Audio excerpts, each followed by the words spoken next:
Welcome to the Collective Genius Podcast, the show for real estate investors who are looking to scale.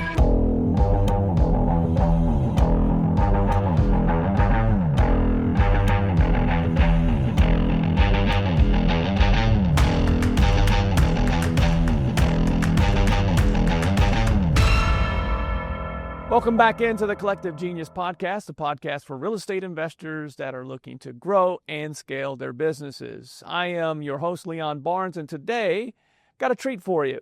Usually when I have a guest joining me, it's a Collective Genius member, and you hear me say, a longtime member.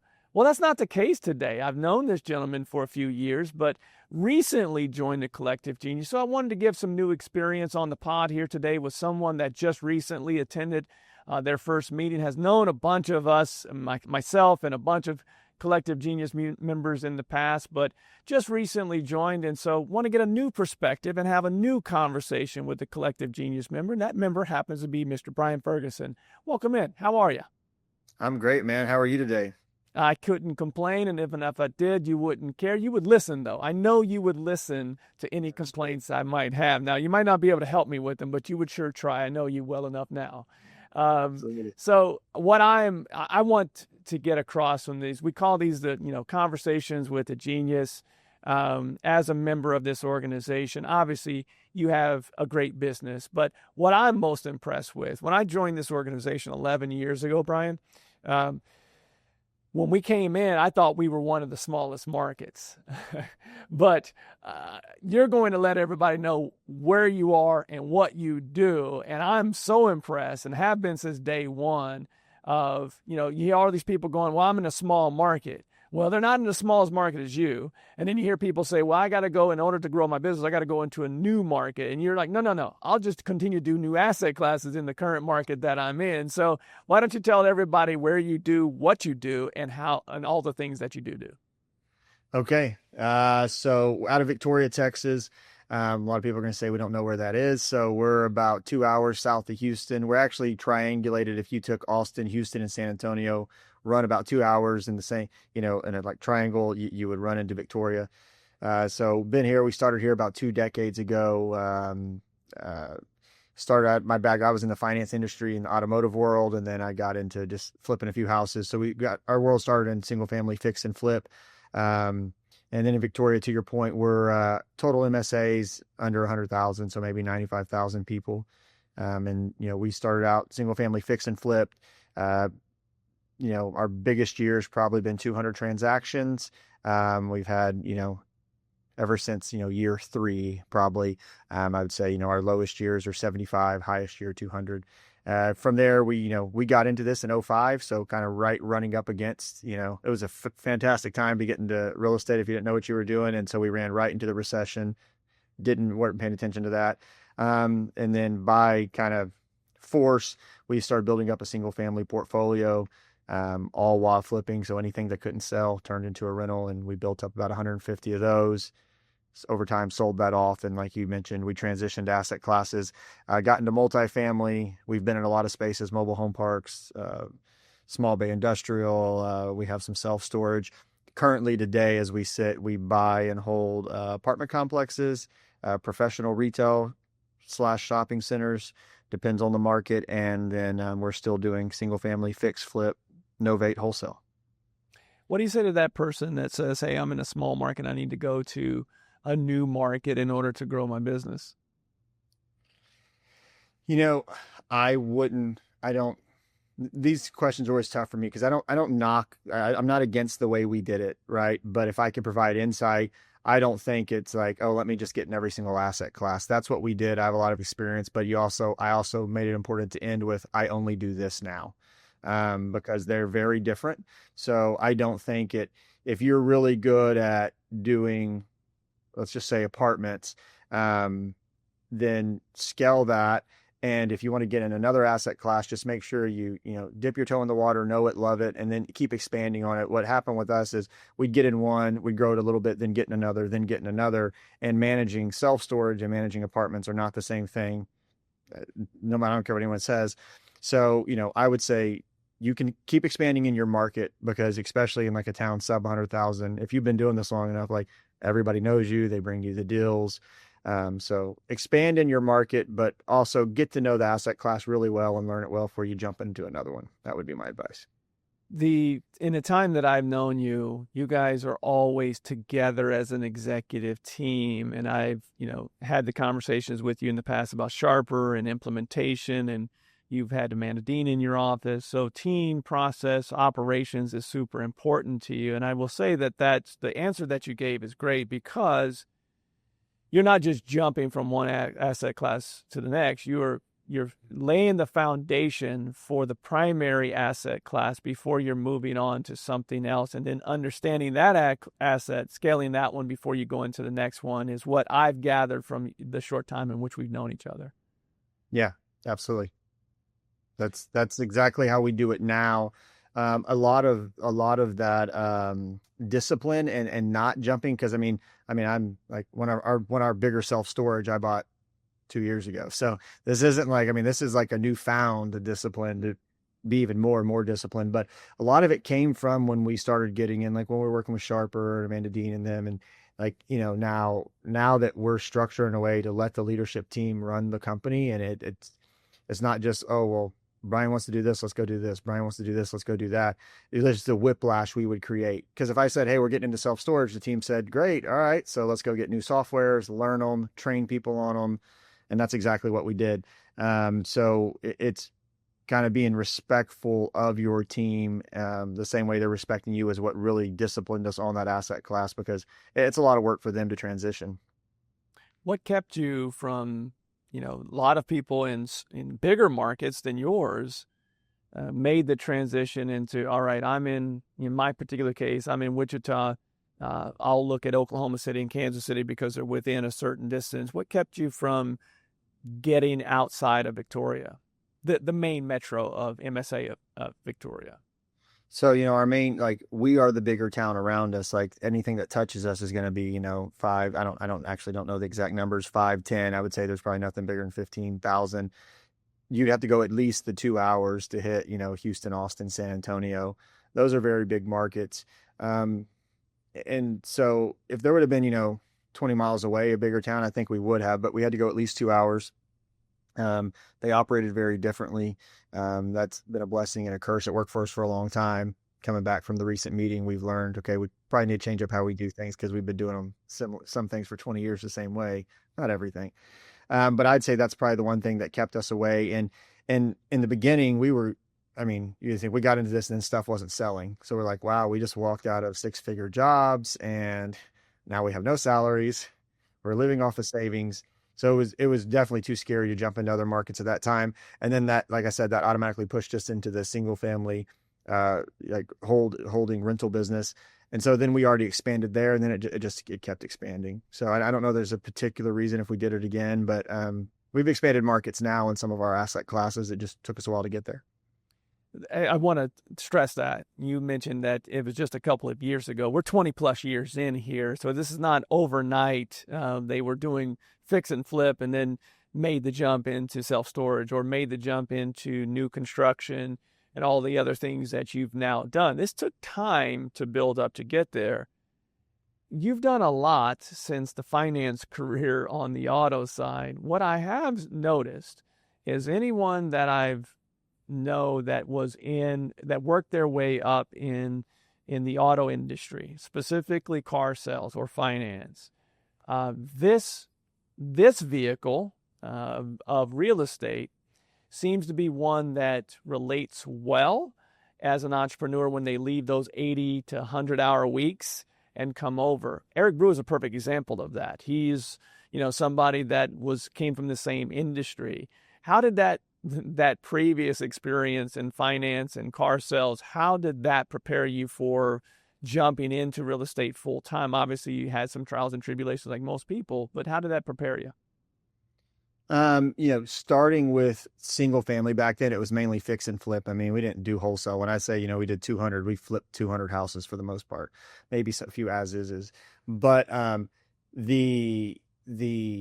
the skills from just like that, the negotiating and the sales and the closing, like that was extremely helpful starting into that piece of it. So because I remember, when I'm going to date myself, but, when I was in the car business, we had a piece of paper with a 4 square, and, you sent a salesperson back, or my manager sent me back. You had a little green pencil where they'd scratch through the offer, and then you made them initial it. And literally in the beginning, we built out our own 4 squares. And at the time, our company was called Platinum Home Investments, and had platinum homes on the top, and we had green pens, and our managers, or myself when I was the manager, had to stay.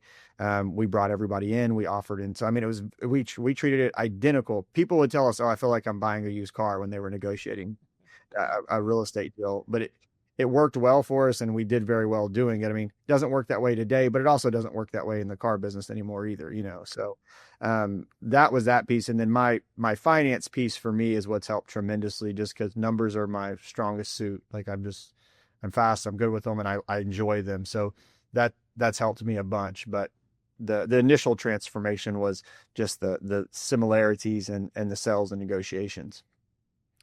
So that finance side helped on the numbers. I know you had a partner when you started this. Who was the partner that was good at hiring? And did that happen out of the gates? Because your team, you have a big team, and obviously you have a lot of things that you're managing. You do everything in-house from what I've gathered.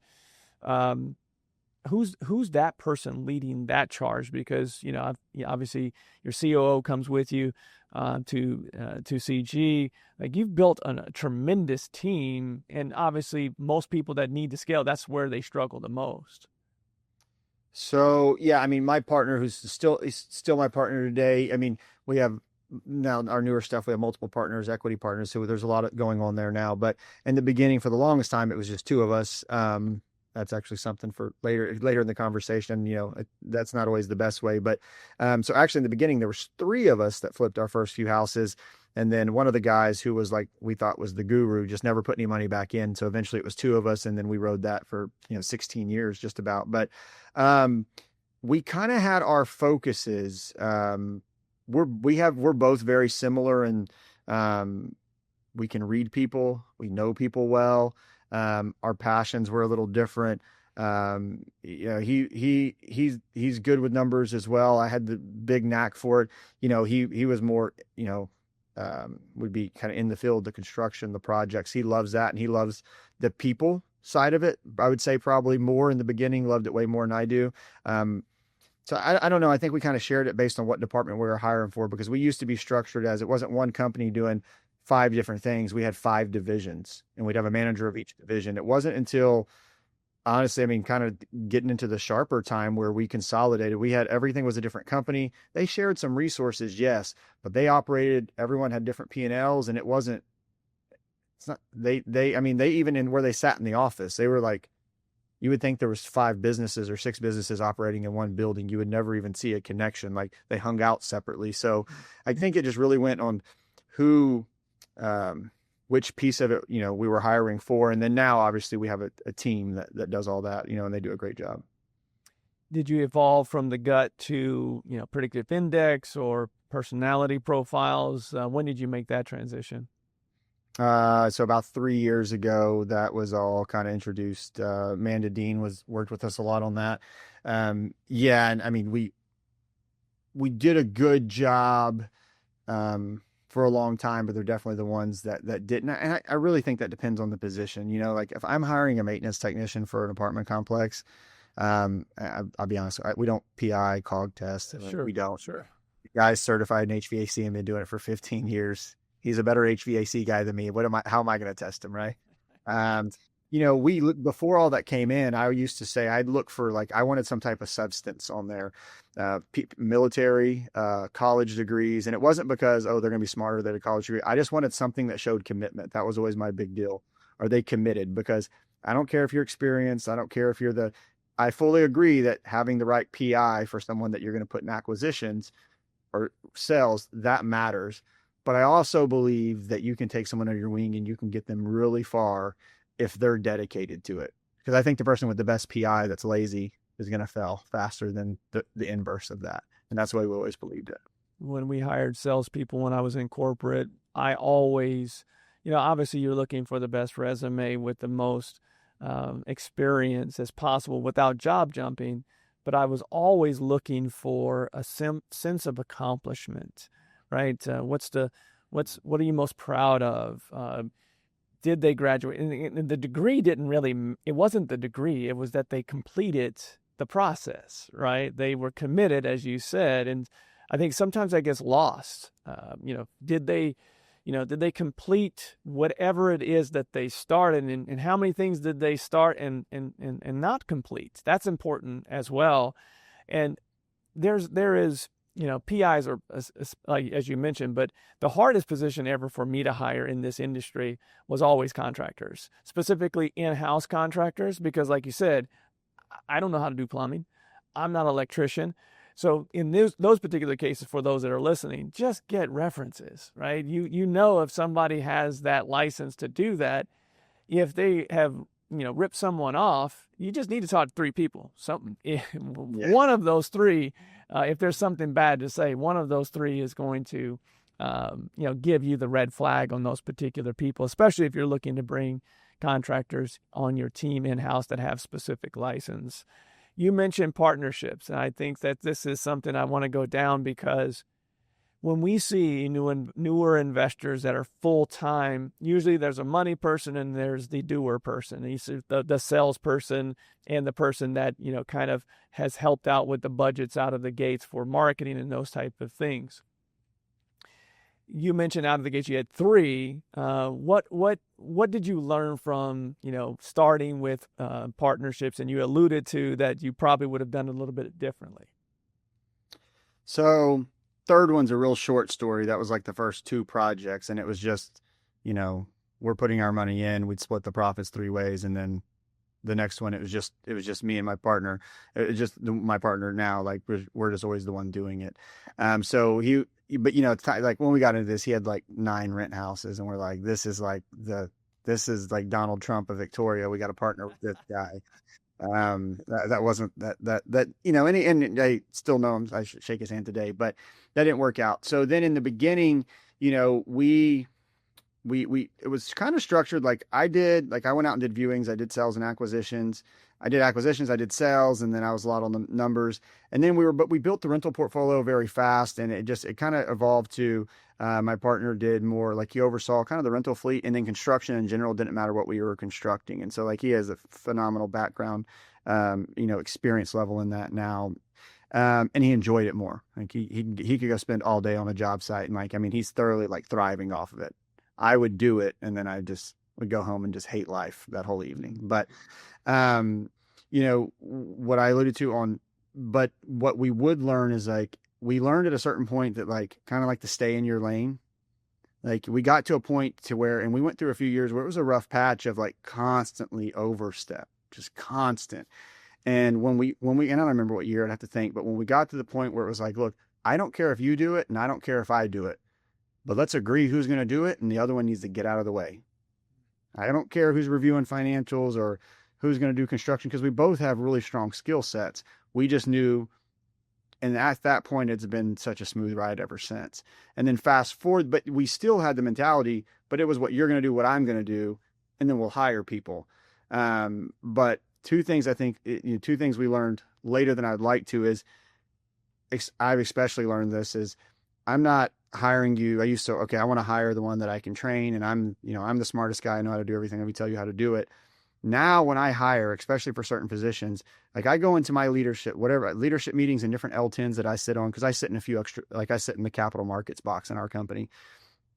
Everybody on that team is smarter than me in some aspect, or more experienced than me in some aspect. So like I lean on the room. What do you think? What is this? What is that? And even the people that I've brought up in training, they have some aspect that is stronger than mine is, we didn't look for it as much back then. And so the people that have made it, 5, 7, 10, 12, 15 years, whatever it is they had that attribute without us even knowing it. But, from hiring aspect, and then also just partnering, like we had if we can't we want to figure out how to buy it. And we did a lot of the times, whether it be apartments or whatever it was. But if we couldn't, like we'd borrow money, but we didn't want partners to come in. And now if the deal is the right deal, I'll bring in 15 partners. I've learned, that, 20% or 40% of this is better than, 100% of this. So those were 2 things that just took us a long time to figure out. You have truly scale to a point where most people listening to this are looking to get to.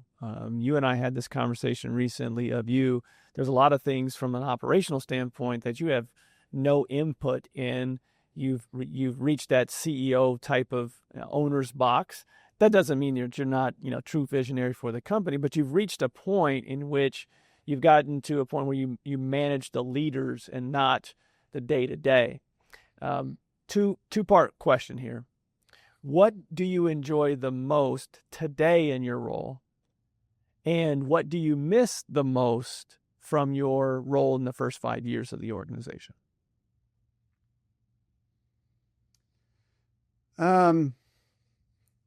What do I enjoy the most today? Today, the most I would say is I enjoy the collaboration with our leadership team. I sit in the visionary box, so I'm big picture, big idea. And until we started taking PI, anybody in this building would have thought Brian is like the salesman. He's the guy. He can talk to anyone, and he'll walk in a room, and I will give you an example, like at the meetings on the mixers, right? It is a job for me to walk out there and, oh, what's your name? Look at their name tag. It comes so natural to people. I can do it, but it's one of those things I do it because it needs to be done. And that's where the drive overpowers that. And I've always felt that way. But like once we got into the PI testing and dove into all that, people, I took it 3 times because everybody said, no, there's no way, that's not him. It's wrong, because you wouldn't have perceived it that way. So I enjoy the collaboration and just seeing us being able to, like right now we're going under contract on one of the largest deal, we're buying almost 300 unit multifamily. Will be the largest single deal we've taken on. The capital raise is huge. There's so many new aspects to us, but I'm not scared to do it because of my team. Like I wouldn't do it on my own. Like I need the team. And so just being able to collaborate, and it's those moments when you're sitting in these meetings and you'll throw like an issues on the issues list, and I've just been completely stuck. And then they start firing things off and I'm like, common sense. But I couldn't see it. So I enjoy that the most. And just watching it grow and seeing what it's done, like seeing my leaders, just working with them, like seeing them grow, knowing like what it's doing for their families and their lives, and knowing where this is going to take all of us. So that's amazing. The first 5 years, I would tell you that was the sales and acquisitions, being with the customer, but that's not the case. I think I enjoyed some of the first years as just, we had one person in the office, and, paying bills was, me and my partner hopping around in a truck and go eat breakfast where we want, maybe stop by a job site, hit up lunch. We had another appointment, and then we literally had, a big leather checkbook, and we pay all the contractors out of the checkbook, So I think just the relaxedness, easeability of it all. Like, I guess, if I could give advice to someone on that, is like it is like being like where we're at. I wouldn't trade it for anything. I love where we're at, and we're still growing, but like, don't discount the early years, enjoy the nights with more sleep because those may go away at some point. So everybody wants to get bigger faster and do things overnight, but it's called the experience, and for a reason, right? Enjoy the time. And, there's in this industry, especially as you're starting out in any business, any entrepreneur, you're going to have your ups and downs, but generally it's when you're at your lowest where you have your breakthroughs and move on to the next phase of business. Today, is there one particular piece of the business that you feel like is working the best? Like this right now is working really well for us.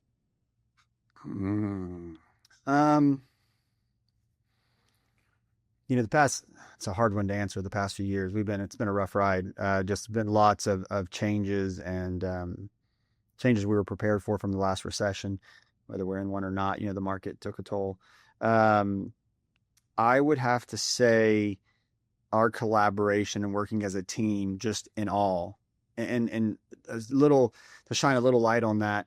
We're running different companies, but we committed, 3 years ago to run everything up into our Fergmar, brand, and everything's rebranded and it's all Fergmar.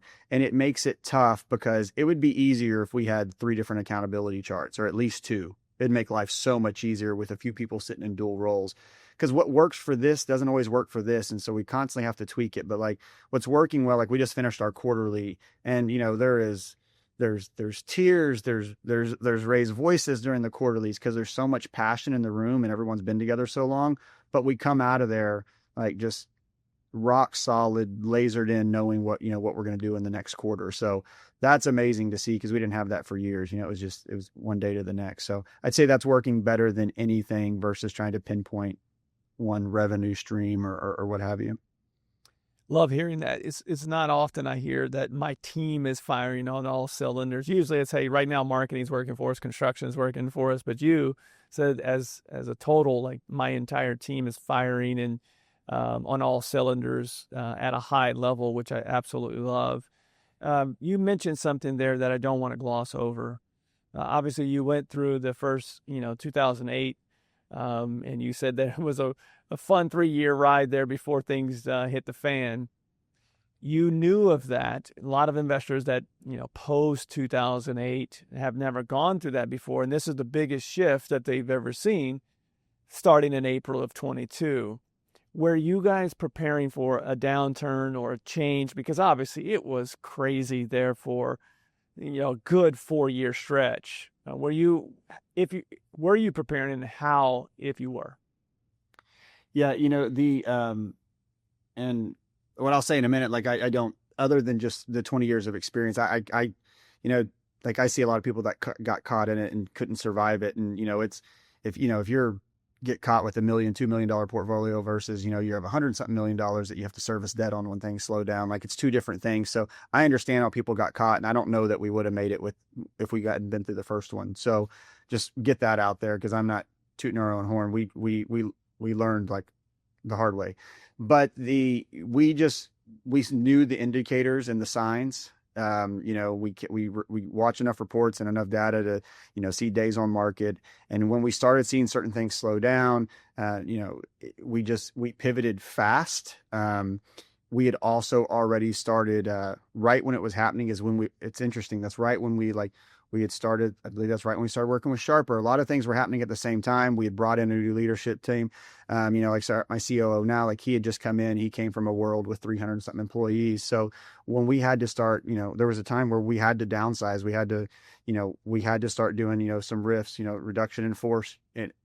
Because if we didn't, that's our biggest expense was, okay, if this stuff's not moving, I have to free up cash flow in order to service this debt until things turn around, or I have to rent this. There's a lot of different levers you can pull, but one of the biggest ones is labor. So what can I cut? Like it wasn't, like admins. Okay. Like there's a bunch of admins, and you have people, and it was amazing to see people step up and say, okay, I can do that. I can do that. We completely, our HR department is run by people that have full other time roles now. Right. But there was a big savings dismantling that department. We were saving, 6 figures, whatever it was. Well, if I can save $10,000 a month eliminating these 2 things, I can now service this debt.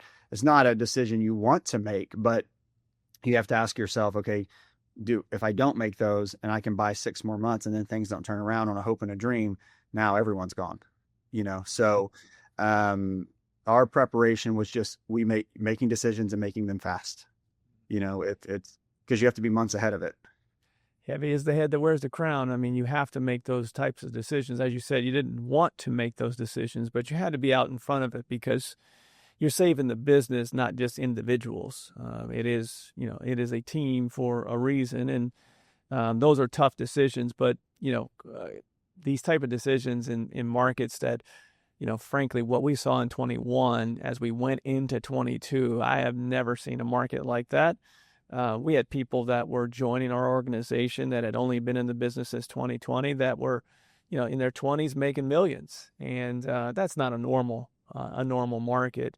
What I would get across there to the listeners is, when you look at the collective genius member, there's a wide range of people between their 20s and 70s.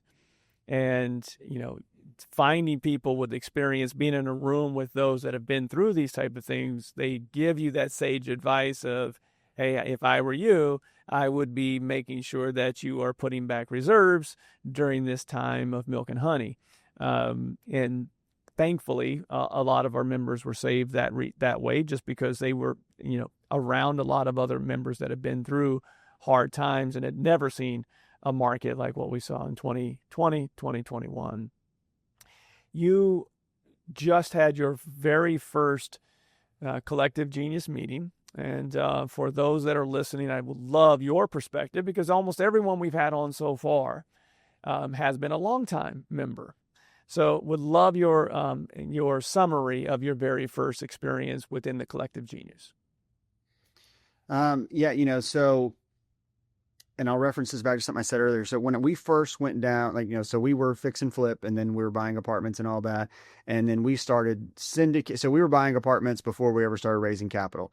Now, over the past, since 21, whatever. So the past 3 or 4 years, we started bringing in capital. Now we have a full capital division. One thing, and I go to a lot of conferences for that. And one thing that I used to love about it is how open everyone was to working with other. Hey, let's partner. Let's do this. Whatever it takes to make a deal work.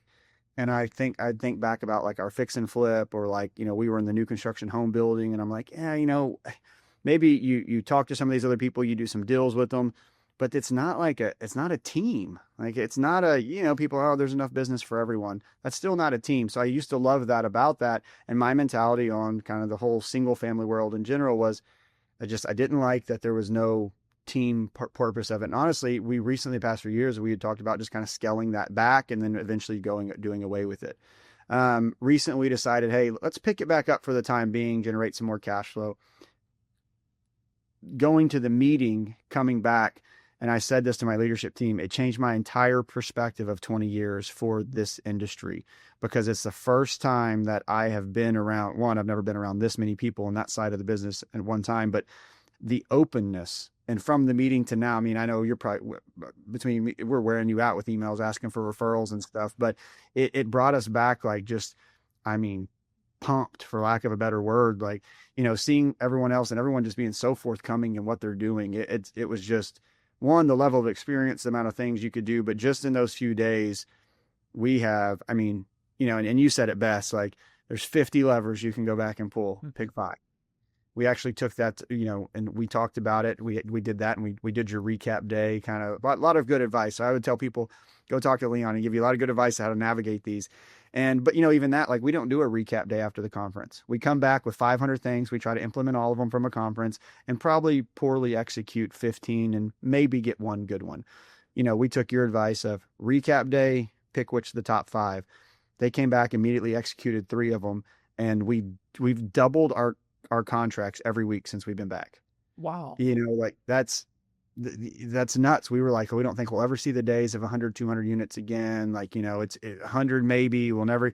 Now, we set some of the largest goals in our quarterly for this quarter. So, but it was all it was small conversations, like sitting at a table in between these breaks, and people were like, I do this. And so it's just been game changing for us, and just the people's collaboration and willing to work as a team inside the organization is just blew me away completely. Was that a marketing lever that you pulled specific to the contracts? No. So one, our marketing is the next levers we're pulling, because our marketing, that was the biggest thing I learned, is marketing budgets in this industry compared to ours. Cause we had a pretty lean percentage. 100 transactions, you're talking $5,000 a month in marketing. Lean. Everybody wants that. In our market though, what we've built over 20 years is referral. We buy, to be fair, I don't add referrals to marketing. So that does skew our budget. We add it to the cost of the house, but we pay thousands and thousands in referrals. People just you can go to our website and submit a lead. But what we pulled, the lever was, we were very old school. Remember when I told the car story about people coming in for offers? Well, we did that until 30 days ago. We had never offered the last time we offered in someone's home was when I didn't have an office, and that was my only office 19 years ago. We switched to pre-reviewing the deal and empowering our guys who are PI tested, COG tested, well qualified. They're offering, and I could be exaggerating. Braden could give you the metrics, but I bet we're 75% since we've been back. Call it luck. I don't know. That is amazing to hear. I kid you not. The timing of this is impeccable. Right before this call, we had a support call for our select level group. And I told the story of a team that reminds me a lot of your team. They had, before they were doing a bunch of deals, usually people come to us, Brian, when they need help with operations. Whether it's at the select level, premier level, what have you, they've gotten to a point and they really need system process people. They may already have a $5 million business, but they just need help to take that to the next level. Maybe new team, another different level type of executive team, what have you. So I told this story to this group because someone was asking about specific KPIs. What's the most important KPI? And the offers made comment came up. And I told this story of the very first member that we ever signed up for CG Select almost 5 years ago has now gone from Select to Premier to CEO. We've never had that happen before in the history of this organization. They came in, they were only doing about 80 deals a year in a major metropolitan area. When they came in, they had this unbelievable team, and they were doing a good $3 million gross type of business. So right at the time, right at the level of a premier level member, but they needed help with a lot of things. But the one they needed the most help with, I remember this story, and it didn't really come from a CG meeting. It came from a CG conversation of, you don't make offers in the living room? And they said, no, we get back and we do the numbers and then we call them and we follow it up. I just had this conversation on a CG Select support call. Wow. And I said that now almost just short of 5 years later, that business has gone from last year. They went from, 3 million 4 years ago. Let's in this example, because this would be 2024 numbers, to $3 million gross to $3 million net last year. And the biggest change that they made was making offers in the living room. And it's just those little things that you don't know what you don't know and how it affects your business that can double your contract since leaving our Q3 meeting, or can take your business over $10 million where they came in as a $3 million. They have tripled, and it'll be quadruple this year just from, obviously they've made a lot more investment in marketing, those type of things, but it started with making offers in the living room. So glad to hear that. It's those little things like that. And that's to my point that I mentioned to you guys at the Q3 meeting that you referenced. Sometimes it's these little things that if you try to go back and do everything, you'll miss doing that little thing that makes the biggest impact. I'm so great to hear that. Anything else other than making the offers in the living room that you've implemented since we left?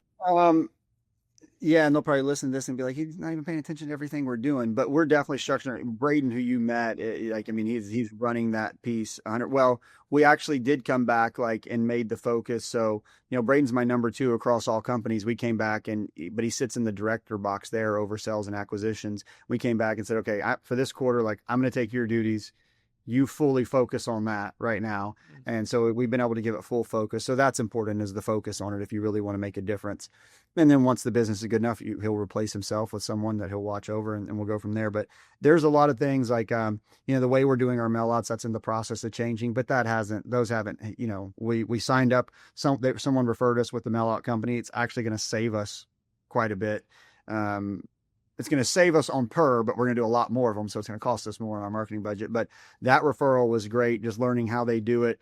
We are sourcing all of our own data, where we get the list, and then getting someone to cut them and mail them. It's not only going to save us money, it's going to save, I don't know how much time off of our acquisitions manager. So there's a lot of little pieces they're working on like that. But, the biggest one I'd say, it's offering in the home, and then how we evaluate, because those two went hand in hand. We'd go out, take pictures, come back. We knew every nut and bolt and how much each screw cost. Then we bring them in the office. But, to us, and we had someone tell us at the thing, we're like, yeah, but what we're doing is not a problem, because they all show up for the office. They all show up to the office. So they all come in for the offer. So how can you tell me it's a problem? And we're sitting there talking, and me and Braden are talking to them, and they said, yeah, but how much time did they shop in between those 3 days? Right. They're showing up to hear your number, but they also have 5 other ones in their mind already. Right. You had like the heat of the moment and you just said, see you later. And they just changed it. And, we were told 3 years ago, when we started working with Sharper, I mean, we were told that, and we're like, nah, we're not going to change it. Well, that's your car background, right? Yeah. It's a difference of premise and in-person sales. Like once you had somebody in the car lot, they weren't leaving without, it's very hard pressed for them to get out. Well, you're now on their premises, you're in their place. And that just, you had to make that switch. I'm so glad to hear that someone held you accountable to making that switch. And sometimes you hear it the first time from someone, and then just hearing it from other operators, and then hearing it over and over again in a group like ours, especially with those that are are at your level or above, or in that range of the type of business and in the time that they've been in business. You're going to listen to that at a higher level. I'm also impressed. I really appreciate what you said earlier. There are surprisingly, not to say that you're an introvert, but there are surprisingly a lot of entrepreneurs that are introverts. I see more and more engineers in the real estate investing space as entrepreneurs than any other profession. And generally, those are people that like to design the back end of the business and not necessarily facing forward. And we've had a lot of them come in and force themselves into those pods where they're being vulnerable and going to the cocktail hours, and they force that. And what they end up getting from it is a ton. But like you said, it's not their natural state. They have to force themselves to do that. So I'm glad to hear you say that as well, because if you don't participate, then you will never gain those conversations of just little things like that, of actually making offers in the living room. So glad to hear that. One piece I will add to that, just so someone doesn't listen to this. One thing we didn't have 3 years ago either, though, was we didn't trust the team to close them in the living room. Mm-hmm. We weren't hiring with PI. We were still hiring. We knew we didn't have the right team. It was the same. It's funny. 3 years ago, we had the same size team we have as of about a month ago. We're back to 3 people on the acquisitions team, full-time lead manager, acquisitions manager, and then director above them. But there was no trust there for that, and lack of training on our part, not enough focus, not a one-way street. But we now have hired, and everyone, they're PI tested, the COG tested. So we had the right team. So the trust was there for us to allow that to happen too. So that's very important too, because I don't want someone to think, oh, I'm going to start offering in the living room and I'm just going to go hire Joe Blow because, like I've done this before. Oh, I was at Chili's and they're a really good waiter. So they'll be a good salesperson. Like, right. No, maybe not. So anyway, wanted to make sure I added that. I appreciate that tip. And if someone wanted to follow you, any social media or anything like that, that they can find you online. Absolutely. So I'm on Facebook and LinkedIn, Brian Ferguson, and then fergmarcapital.com is my site. And there's a link on there. You can click book a call. I'm always happy to visit with anyone. Awesome. Thank you so much for your time today. So much insight. The business that you built, I was impressed when I first talked to you a couple of years ago, even more impressed now with the operations that you built. You're truly running a business. As an entrepreneur, you've continued to grow that. Again, there are a lot of people that use the excuse of, I'm in this small market and it's really hard for me to get what other people have. And you're living proof of it doesn't matter the size of the market. It ultimately matters how you continue to grow, get better each day. And to your point that you just said, a team that you can truly trust to do the job at the highest level. Well, thanks for being patient with me. I'm glad we made it here. So. Me too. It's sometimes, as I always say, like, we will know when the timing is right. And I knew from day one that this would be a great fit for you and your team. And sometimes it just takes, just like you said before, 3 years ago, you didn't have the team and you weren't ready for it. And you might not have been ready for this group because you might not have been able to take full advantage of all the things that would come with it. So very patient. I'm always very patient. And I wasn't going to let you off the hook, though. I was coming back for you regardless. I wasn't going to let you forget because I knew the power of this organization. Plugging you in and your team in would make a huge difference. I'm so glad to have you on board. Yeah, we're glad we're here. Awesome. Thank you for your time. And if you would like to be in the room with members like Brian Ferguson and his team, The best way to do that is go to our website at explorecg.com. There you'll find all the information that you need, all the different tiers of your full-time real estate investor. We have a place, we have a community for you. There's an application there. Fill that out. You'll talk to someone on this side, and we'll see if we are a good fit for you and vice versa. Again, that website is explorecg.com. Thanks for your time today. We will see you again next week on the Collective Genius Podcast. Are you ready to scale your real estate business?